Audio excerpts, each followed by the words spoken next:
Imagine carrying everything you own in a small leather pouch, every coin, every piece of silver, every ounce of gold. Now imagine losing it.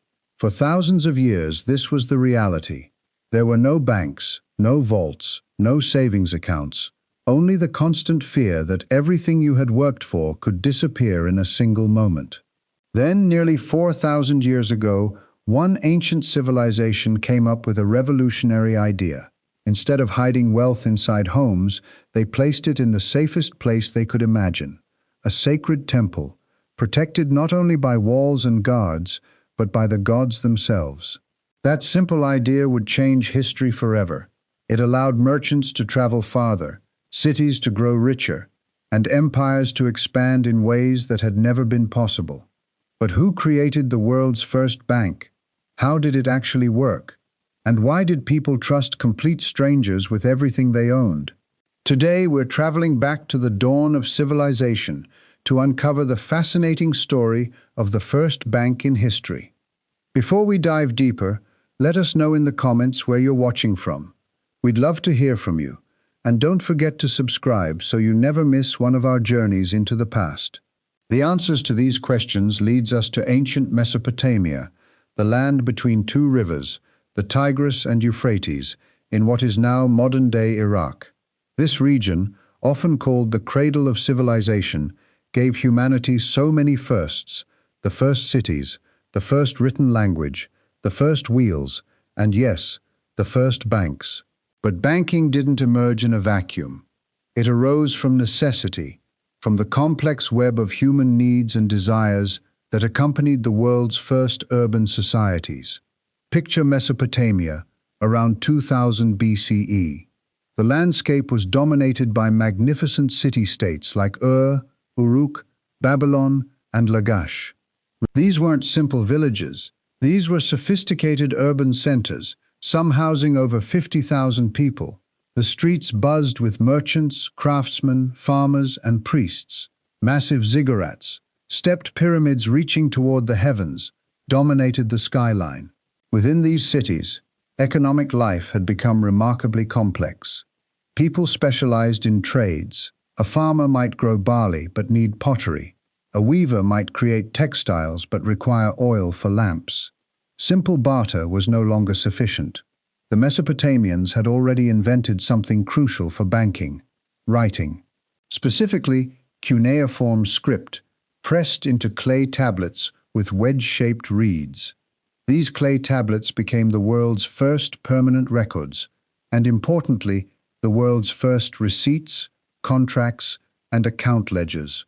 Without writing, banking as we know it would be impossible. You need records, proof, documentation. The Mesopotamians understood this instinctively, and this is where those sacred temples we mentioned enter the picture. The very first banks weren't secular institutions. They weren't founded by merchants or kings. They were religious institutions operated by temples. The most prominent of these was the Temple of Shamash in the city of Sippar and the great temples of Uruk. These weren't just places of worship. They were economic powerhouses, and the priests who ran them were perhaps the world's first bankers. Why temples? The answer lies in trust. In a world without police forces as we know them, without modern legal systems or government insurance, how could you trust someone with your valuables? The answer was faith, literal faith. Temples were sacred spaces, protected by divine forces. To steal from a temple wasn't just theft, it was sacrilege that would bring down the wrath of the gods. Moreover, temples were permanent institutions, built from stone and brick, designed to last centuries. They wouldn't disappear overnight like a merchant might. And crucially, priests were respected members of society, bound by religious codes of conduct. So how did these temple banks actually work? Let's walk through a typical transaction in ancient Sumer, around 1900 BCE. A wealthy merchant, let's call him Ea-Nasir, has just completed a profitable trade. He's acquired a substantial amount of silver, the primary currency of Mesopotamia. Silver was valuable, but it was also heavy, difficult to protect, and dangerous to keep at home. Thieves were common, and there was always the risk of fire or flood destroying his wealth. Ea-Nasir decides to deposit his silver at the temple of Inanna in his city. He approaches the temple with his silver, carefully weighed on standardized scales. A priest, trained in accounting and mathematics, weighs the silver again, verifying the amount. This wasn't casual work. Mesopotamian mathematics was sophisticated, using a base 60 system that we still use today when we divide hours into 60 minutes. The priest then creates a clay tablet, recording the deposit. This tablet lists Ea-Nasir's name, the amount of silver, the date, and the terms of the deposit. Both Ea-Nasir and the priest press their cylinder seals into the wet clay, creating unique signatures that couldn't be forged. The tablet is then baked, creating a permanent, nearly indestructible record. Ea-Nasir's silver now sits in the temple's vault, a secured room deep within the sacred complex. But here's where it gets interesting. That silver doesn't just sit there. The temple now has capital, and capital wants to work. The priests, being shrewd administrators, would loan that silver to others, charging interest. A farmer might borrow silver to buy seeds or tools, promising to repay after harvest with additional grain or silver. A merchant might borrow to finance a trading expedition to distant lands. The interest rates were substantial, often 20% or more annually, but in a risky world, this was considered reasonable. This practice, lending out deposited funds while paying depositors less interest than they charged borrowers, is the fundamental principle of banking that continues to this day. The temples of Mesopotamia had discovered fractional reserve banking thousands of years before modern financial theory would give it a name. They understood something profound. Money that sits idle is wasted potential, but money in motion creates more money. The sophistication of these early banks is remarkable. Archaeological excavations have uncovered thousands of clay tablets detailing financial transactions. These tablets reveal complex loan agreements, partnership contracts, credit arrangements, and even something resembling checks. If Ea-Nasir needed to pay someone in another city, he didn't need to transport heavy silver across dangerous roads. Instead, he could write a letter of credit, essentially a clay tablet instructing the temple in the other city to pay the recipient from temple funds, to be balanced later between the temples. This was international banking in the Bronze Age. The temples also pioneered something we might recognize as investment banking. Large projects like irrigation systems or trading expeditions required capital that no single individual possessed. The temples would coordinate investments from multiple parties, pooling resources, managing the project, and distributing returns. They were venture capitalists, project managers, and financial intermediaries all at once. One of the most famous early banking families emerged from this temple system, the House of Egibi. Operating primarily from Babylon between the 7th and 5th centuries BCE, the Egibi family started as temple administrators, but eventually created what we might call the first private bank. They accepted deposits, made loans, financed trade, managed estates, and even handled tax collection for the state. The surviving tablets from the Egibi archive number in the thousands, providing an incredibly detailed picture of ancient banking practices. These weren't primitive operations. The Egibi managed complex investment portfolios, calculated compound interest, and maintained branch operations across multiple cities. The transition from temple banking to private banking represents a crucial evolution in human trust. Temple banks relied on religious authority. Private banks like the House of Egibi relied on reputation, family honor, and legal contracts. This was a more fragile foundation, but also more flexible. Private banks could take risks that conservative temple administrators wouldn't. They could innovate, compete, and expand in ways that religious institutions, bound by tradition and priestly hierarchy, could not. But what happened when things went wrong? Ancient banking wasn't without failures. We have records of defaults, bankruptcies, and financial disputes. The Code of Hammurabi, one of the world's first law codes created around 1750 BCE, dedicates considerable attention to financial matters. It regulates interest rates, establishes rules for loan collateral, and specifies penalties for fraud. One law states that if a merchant lends grain or silver at excessive interest, he forfeits the entire loan. Another protects debtors from losing their freedom indefinitely, limiting debt slavery to 3 years. These weren't just abstract principles. They were practical responses to real financial problems that arose from banking activities. The ancient world also witnessed what might be the first banking crisis. During periods of war or political instability, depositors would panic, rushing to withdraw their funds simultaneously.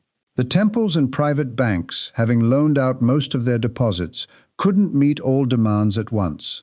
This created the world's first bank runs, problems that would plague banking throughout history and continue even today. The solution then, as now, often required government intervention. Kings would sometimes guarantee temple deposits or provide emergency liquidity, recognizing that a functioning banking system benefited the entire economy. The spread of banking from Mesopotamia influenced the entire ancient world. Egyptian temples developed similar systems, though they remained more focused on grain rather than silver. The Greeks, ever the innovators, took Mesopotamian banking practices and added their own sophistication. Greek bankers, called trapezitai, operated from tables in public markets, exchanging currencies, accepting deposits, and making loans. The Romans further systematized banking, creating institutions called argentarii, which functioned very much like modern banks, complete with joint stock ownership and limited liability. But it all started in Mesopotamia.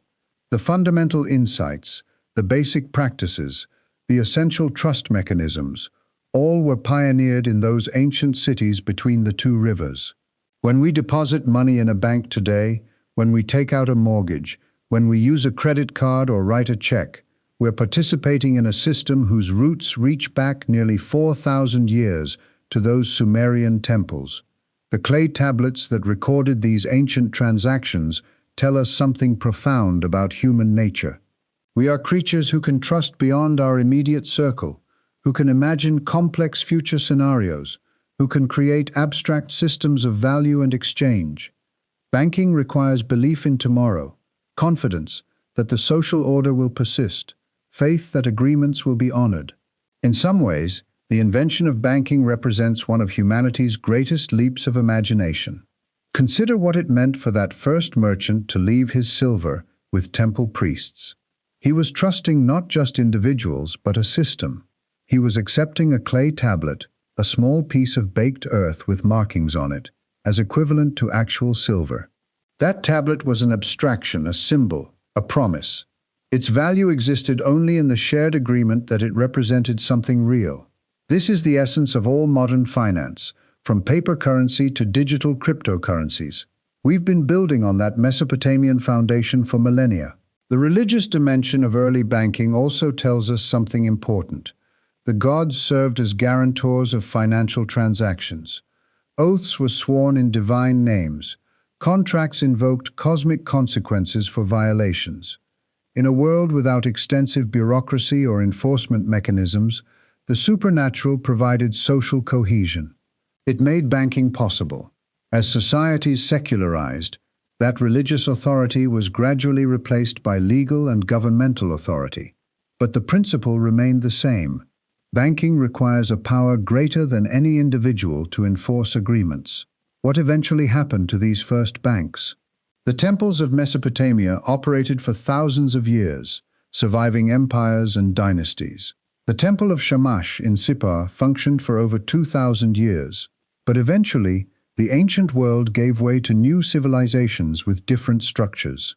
The rise of Islam in the 7th century CE brought new financial principles, some skeptical of interest-based lending. Medieval Europe developed its own banking systems, often run by Jewish and later Italian merchants.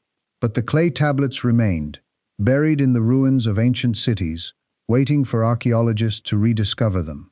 When scholars first translated these tablets in the 19th and 20th centuries, they were astonished by their sophistication. These weren't primitive peoples. They were economic actors, as rational and calculating as any modern business person.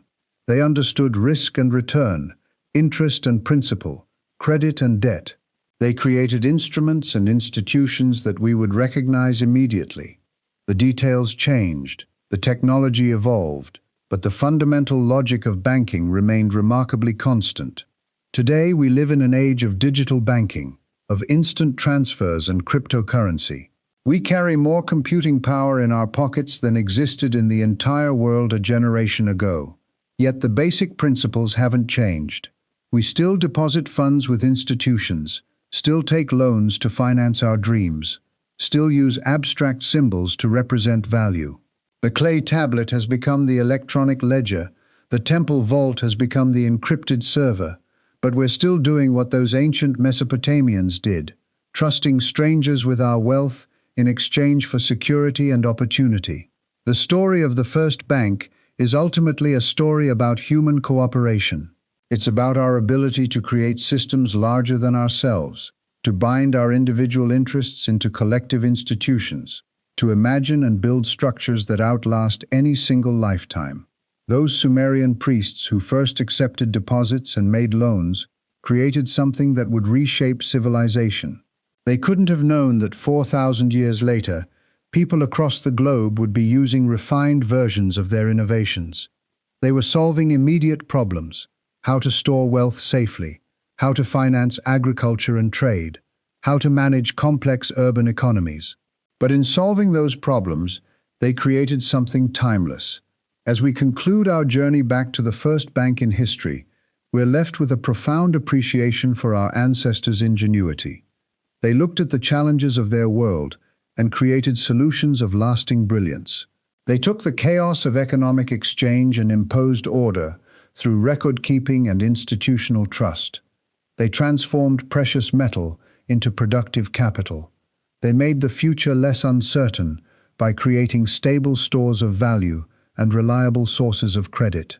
In doing so, they laid the foundation for the complex, interconnected global economy we inhabit today. The next time you use an ATM, check your balance online, or apply for a loan, remember that you're participating in a tradition that stretches back to the ziggurat-shadowed streets of ancient Sumer, where it all began.